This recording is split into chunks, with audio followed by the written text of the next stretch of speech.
Hello student, स्वागत है आपका हमारे चैनल वनडे एग्जाम फाइट में। हम लोग जो है भगवान बुद्ध का जीवन यात्रा विवरण के बारे में जो है पिछली कक्षा में हम लोग पढ़े थे और कहाँ कहाँ गए और कहाँ कहाँ किनसे मिले, किनको किनको उन्होंने उपदेश दिया, अपनी ज्ञान की शिक्षाएं दी और कहाँ कहाँ घूमते हुए किन किन राज्यों से होते हुए जो है वो जीवन का उनका जो पूरा यात्रा विवरण था हमने पिछले वीडियो में आपको जो है विस्तार से कराया था। और आइए हम लोग जब देखते हैं कि बौद्ध धर्म की शिक्षाएं और मान्यताएं, वो बौद्ध धर्म की जो शिक्षाएं और मान्यताएं थी, जो भगवान बुद्ध घूम घूम के जो लोगों को क्या शिक्षाएं देते थे और क्या बताते थे, उसके बारे में थोड़ा सा हम लोग यहाँ देखेंगे।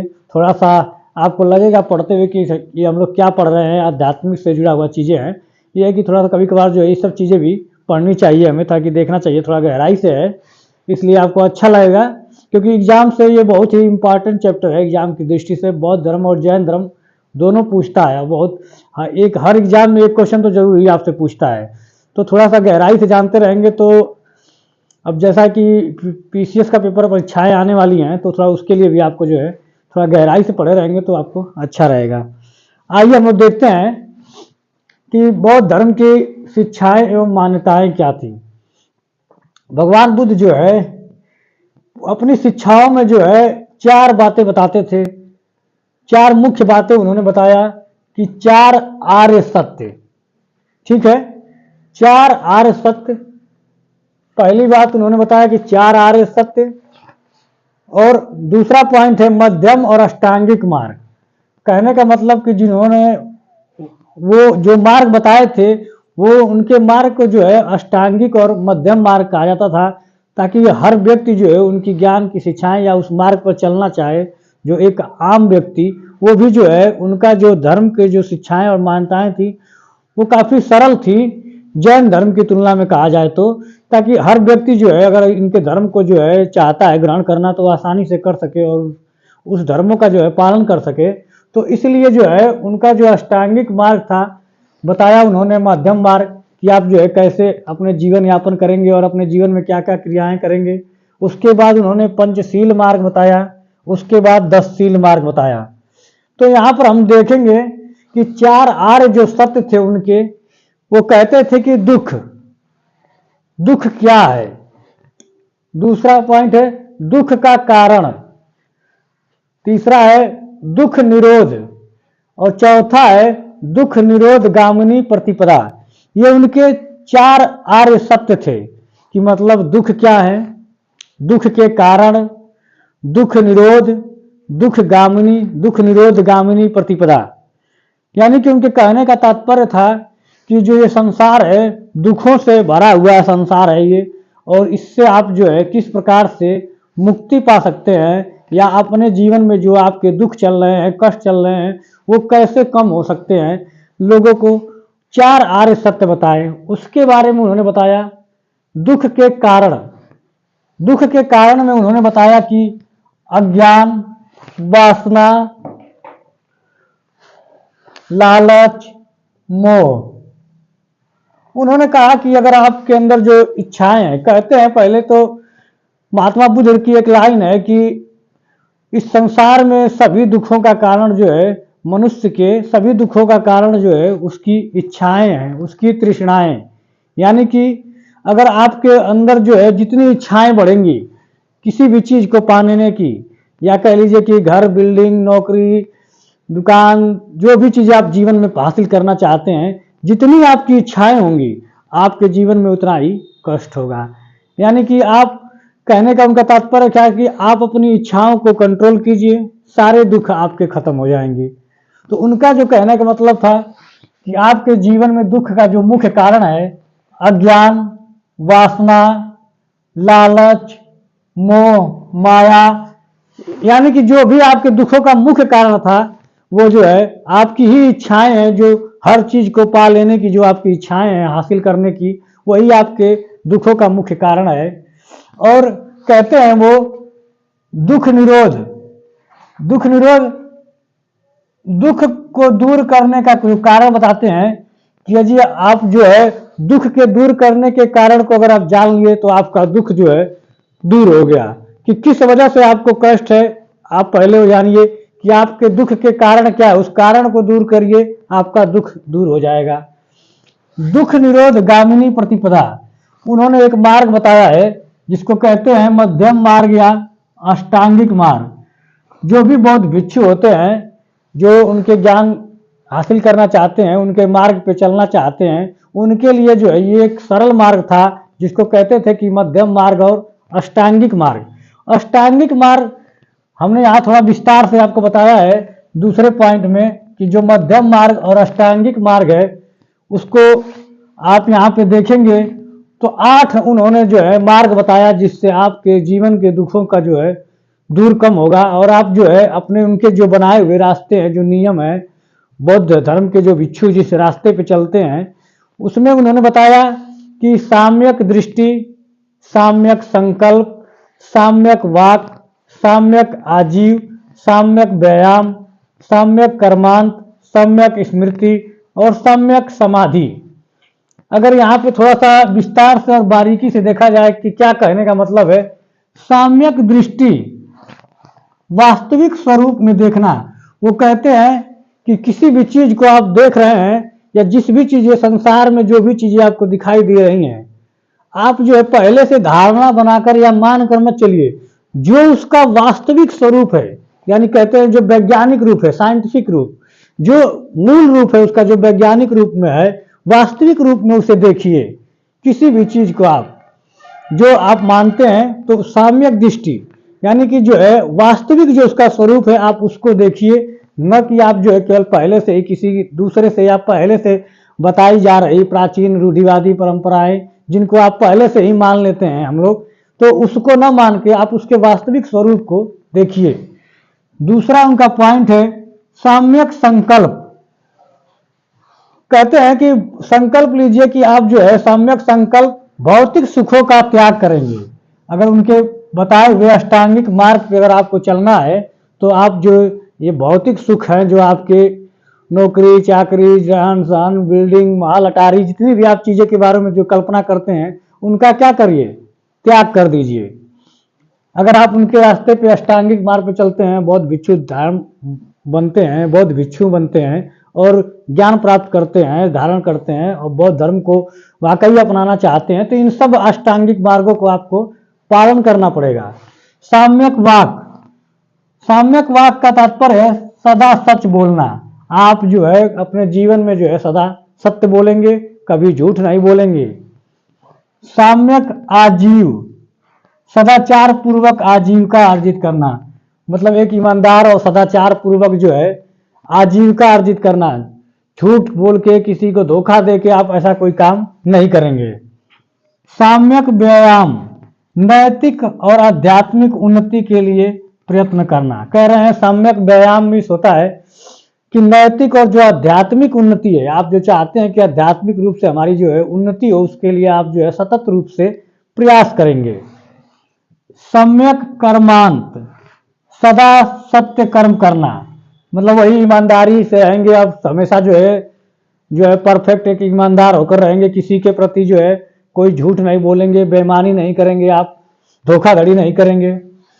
सम्यक स्मृति, मिथ्या धारणाओं का त्याग, जो गलत मिथ्या धारणाएं हैं, जो झूठी व आडंबर और दिखावा है, ऐसी चीजों का आप धारण नहीं करेंगे और आप जो है सादा जीवन जिएंगे। वही कह रहा है सम्यक स्मृति, दिखावा नहीं करेंगे आप जो है। सम्यक समाधि, मन की एकाग्रता, देखेंगे आप जो है भगवान बुद्ध जो है एक समाधि लगाकर जो मुद्रा में बैठे रहते हैं, वो क्या करते हैं, मन की एकाग्रता, जो आपका मन है कि हर चीज को पा लेने की जो इच्छा होती है, लालच होता है, जो संसारिक बंधनों से आदमी निकल नहीं पाता है, उसी को कह रहा है कि आप जो है सम्यक समाधि बनाकर मन की एकाग्रता करिए। और जो है इनके बताए हुए जो ये लगभग अष्टांगिक मार्ग हैं, जो बौद्ध धर्म को अपनाते हैं या जो बौद्ध भिक्षु बनेंगे वो इन अष्टांगिक मार्गों का पालन करते हैं। और उनके पंचशील मार्ग, उनके जो है पंचशील मार्ग हैं, उस 5 मार्ग इन्होंने बताया है। जो है पहला है सत्य, दूसरा है अहिंसा, तीसरा असत्य, चौथा जो है अपरिग्रह और 5वां है ब्रह्मचर्य। आप देखेंगे तो जैन धर्म जब हम लोग पढ़े थे उसमें भी जो उनके जो 5 सिद्धांत थे, यही 5 सिद्धांत थे। सदा सत्य बोलेंगे, हिंसा नहीं करेंगे, असत्य चोरी नहीं करेंगे, अपरिग्रह मिस होता है धन का संग्रह नहीं करेंगे, और ब्रह्मचर्य। ब्रह्मचर्य में जो है मतलब जो सांसारिक गृहस्थ आश्रम का जीवन है उसमें आप नहीं रहेंगे, ब्रह्मचर्य का जीवन यापन करेंगे, ठीक है ना।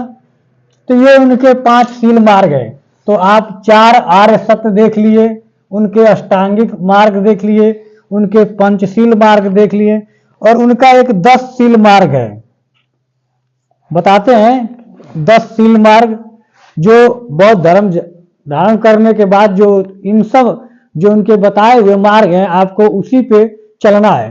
तो अष्टांगिक मार्ग देखेंगे यहाँ पे, अगर 10 शील मार्ग में तो 5 पॉइंट हमने जो है पंचशील मार्ग में बताया है, और 5 पॉइंट आपको जो है 10 शील मार्ग में बताएंगे। तो ये 10 शील मार्ग में 10 पॉइंट मिला के आते हैं, और पंचशील मार्ग में केवल ये 5 आते हैं। कह रहा है कि यहाँ पे 6ठा नंबर जो पॉइंट है, दोपहर के बाद आप भोजन नहीं करेंगे। अगर बौद्ध भिक्षु बन जाते हैं तो आप दोपहर के बाद भोजन नहीं करेंगे। आरामदायक बिस्तर का प्रयोग न करना। आप जो सोचते हैं कि नहीं खूब जो है अच्छा सा बिस्तर लगा लिए और आराम से सो रहे हैं और भिक्षु का ज्ञान ले लिए हैं, तब ये नहीं माना जाएगा। आप जो है आरामदायक बिस्तर का प्रयोग नहीं करेंगे। मदपान न करना, शराब मदिरा का सेवन नहीं करेंगे आप, कि बहुत भिक्षु बन गए हैं और शराब पी रहे हैं। कीमती आभूषण व वस्तुओं का त्याग, वही जो आप जो सांसारिक दिखावा है कि खूब गहने चांदी पहन लिए और दिखावा कर रहे हैं, कोई भी आभूषण या जो कीमती वस्तु है उसका आप सबको आप त्याग कर देंगे। व्यभिचार मत करना, मतलब स्त्रियों के सत्संग न करना, मतलब ये व्यभिचार मत करना, ठीक है। तो ये इनके बताए हुए 10 मार्ग है। तो ये बौद्ध धर्म की जो शिक्षाएं हैं जो अपने शिष्यों को जो है भगवान बुद्ध महात्मा बुद्ध जो है सिखाते थे, और कि क्या क्या आप करेंगे, तो उनके जो सिद्धांतों में उनकी जो शिक्षाओं में ये शामिल है। पंचशील मार्ग, 4 आर्य सत्य, 10 शील मार्ग, और बौद्ध भिक्षु बनते हैं तो आप जो है उनके अष्टांगिक मार्ग, कैसे उनके 8 मार्ग जो हैं बताए हुए हैं उसको आप कैसे पालन करेंगे। अब यहाँ पर हम लोग देखेंगे बौद्ध धर्म की मान्यताएं। बौद्ध धर्म की शिक्षाएं एवं मान्यताएं, यहाँ पर जो है शिक्षाओं के बाद जो है बौद्ध धर्म की मान्यताएं देखेंगे हम, कि बौद्ध धर्म की जो प्रमुख रूप से क्या मान्यताएं थी और वो उन मान्यताओं में जो है वो क्या मानते थे। कहते हैं कि पहला है जो मान्यताओं में अनिश्वरवादी। अनिश्वरवादी जिसका आप तात्पर्य समझ रहे हैं कि अनिश्वरवादी में होता है ईश्वर को न मानने वाला, ईश्वर को न मानने वाला या ईश्वर को नहीं मानने वाला। तो जो बौद्ध धर्म के अनुयायी थे या भगवान बुद्ध थे ये ईश्वर को नहीं मानते थे, मतलब ईश्वर जैसी कोई चीज होती है वो इसकी कल्पना से परे थे, इसे नहीं मानते थे। मूर्ति पूजा के विरोधी, ये जो है इनका मानना था कि ये जो मूर्ति पूजा के बहुत बड़े विरोधी थे, और कहते हैं कि आगे चल के देख रहे हैं ना आज की डेट में अगर देखा जाए तो बौद्ध धर्म के जो भगवान बुद्ध हैं खुद मूर्ति पूजा के विरोधी हैं, और आने वाले समय में आज की डेट में अगर प्रेजेंट टाइम में देखा जाए तो उन्हीं के अनुयायियों ने जो है इतनी बौद्ध धर्म में इतनी कमियां और इतनी जो कहते हैं कि जो इनमें इतनी बुराइयां आ गई कि जिस धर्म के विरुद्ध जो है अगर वैदिक कर्मकांडों के विरुद्ध भगवान बुद्ध एक नया धर्म लेके आए थे, और जो वैदिक धर्म में जो सारी बुराइयां थी और वही सारी बुराइयां जो है धीरे धीरे समय के साथ क्या है बौद्ध धर्म में आ गई, क्योंकि मूर्ति पूजा के बहुत बड़े विरोधी थे। और आज जो है खुद भगवान बुद्ध की मूर्तियां इतनी बनने लगी और उनकी पूजा होने लगी।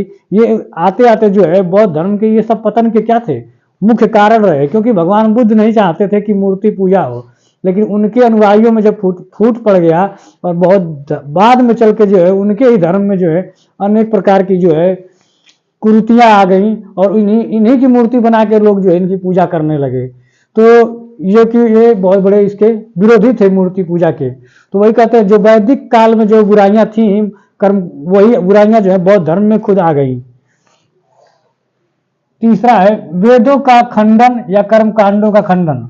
वही वेदों को जो जिन वेदों में जो बुराइयां थी जिनके कारण जो भगवान बुद्ध ने जो है खुद जो है अलग से एक धर्म को लेके आया अपने अनुयायियों के लिए, और यहाँ के अष्टांगिक मार्ग लेके आए ताकि लोग जो है एक सामान्य धर्म अपना सके जिसमें बहुत ज़्यादा खर्चीला न था और बहुत आसान और एक मध्यम मार्ग था। लेकिन समय के साथ जो है परिस्थितियां बदलती गईं और जो है वो सारी की सारी वैदिक कर्मकांड की जो बुराइयां थी धीरे धीरे बौद्ध धर्म में भी आती गई। अनात्मवादी, आत्मा को नहीं मानना, कह रहे हैं भगवान बुद्ध जो है अनात्मवादी थे, या इनके अनुयायी जो है को जो शिक्षाएं दी गई वो अनात्मवादी, आत्मा को नहीं मानते थे। ठीक है, तो मतलब कि ये लोग जो बौद्ध धर्म के अनुयायी हैं वो ईश्वर को और आत्मा को नहीं मानते हैं। और कर्मवादी, कर्म पर विश्वास करना, इनका मुख्य जो बात था वो कर्म पे ही विश्वास करते थे। और आखिरी पॉइंट अगर देखा जाए पुनर्जन्म को मान्यता, तो बौद्ध धर्म के लोगों का जो है पुनर्जन्म पर विश्वास है, और ये पुनर्जन्म के जो है मानते हैं ये लोग कि पुनर्जन्म जो है का कला की जैसी कोई घटनाएं होती हैं, क्योंकि भगवान बुद्ध के जीवन की जो पुरानी कहानियां हैं या घटनाएं हैं, कहते हैं कि जातक जैसे जो ग्रंथ है उसमें जो है भगवान बुद्ध के जीवन की पुरानी कहानियां जो है मिलती हैं या उन पे, तो इसलिए जो ये लोग जो है पुनर्जन्म पे विश्वास करते थे, आत्मा और ईश्वर पे ये लोग विश्वास नहीं करते थे।